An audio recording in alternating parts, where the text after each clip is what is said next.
বনে আপনি যেই কাজই করেন না কেন, আপনি যদি ধৈর্যশীল আর পরিশ্রমী না হন না, বিশ্বাস করেন কখনোই না সফলতা অর্জন করতে পারবেন না। সো হ্যালো এভরিওয়ান, আসসালামু আলাইকুম। কেমন আছেন সবাই?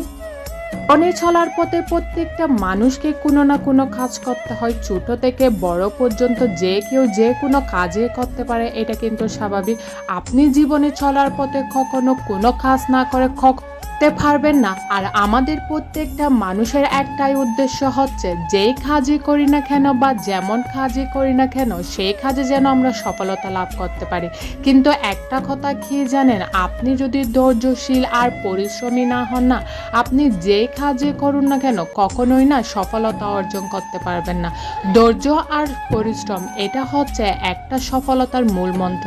আপনি যে কাজই করুন না কেন বা যেমন কাজই করুন না কেন বা যত টাকায় ইনভেস্ট করুন না কেন, আপনি যদি ধৈর্য ধরে সেই কাজটা না করেন না এবং সেই কাজে যদি পরিশ্রম না দেন না, বিশ্বাস করেন ওই কাজে না আপনি 2 দিনেই হতাশ হয়ে পড়বেন। আর হতাশা না কখনোই কোনো সাফল্য আনতে পারে না। আপনি যদি লাখ লাখ টাকা ইনভেস্ট করে, সেটা বছরের পর বছর শুধু সেখানে যদি টাকা ইনভেস্ট করতে থাকেন, সেখানে যদি আপনার শ্রম না দেন, মেধা না দেন, তাহলেই না কখনোই না ওই টাকাগুলো থেকে আপনি কখনোই কোনো কিছু অর্জন করতে পারবেন না। সেটা একদম ছোট কাজ হোক বা বড় কাজ হোক, যে কোনো কাজ হোক, আপনার থেকে অবশ্যই পরিশ্রম দিতে হবে। পরিশ্রম এমন একটা জিনিস যেটা না আপনার ভাগ্য পরিবর্তন করতে খুব বেশি গুরুত্বপূর্ণ ভূমিকা পালন করে। আমি বা আপনি যারা না প্রতিনিয়ত অলসতায় দিন কাটায় না, তাদের মধ্যে প্রতিনিয়ত হতাশা কাজ করে। আসলে একটা কথা কি জানেন, যারা দিন দিন বসে ঘরের মধ্যে দিনগুলা পার করে না, তারাই জানে হতাশা জিনিসটা কি। জীবনে চলার পথে প্রত্যেকটা মুহূর্তে হচ্ছে আমাদের টাকা প্রয়োজন। আর এই টাকা না কখনোই ঘরে বসে বা আপনি কোনো কিছু চিন্তা না করে বা দিনের পর দিন চিন্তা করে করে বসে থাকলে না কখনো ওই টাকাগুলো আপনার হাতে এসে ধরা দিবে না। আসলে একটা সত্যি কথা কি জানেন, একজন মানুষের পকেটের টাকা আপনার হাতে এত সহজেই কিন্তু আসবে না। সেটার জন্য কিন্তু আপনাকে মেধা খাটাতে হবে, পরিশ্রম করতে হবে, অনেক কিন্তু শ্রম দিতে হবে। যে কোনো কাজে আপনি যত বেশি শ্রম দিবেন না, বিশ্বাস করেন ওই কাজে কিন্তু তত বেশি সফলতা অর্জন করতে পারবেন।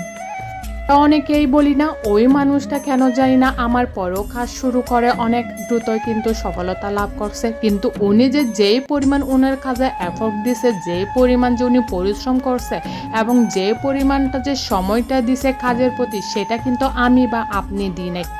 সত্যি কথা বলতে, যে যতটা কাজের প্রতি ডেডিকেটেড না, সেই কিন্তু তত বেশি কাজে উন্নতি করতে পারবে।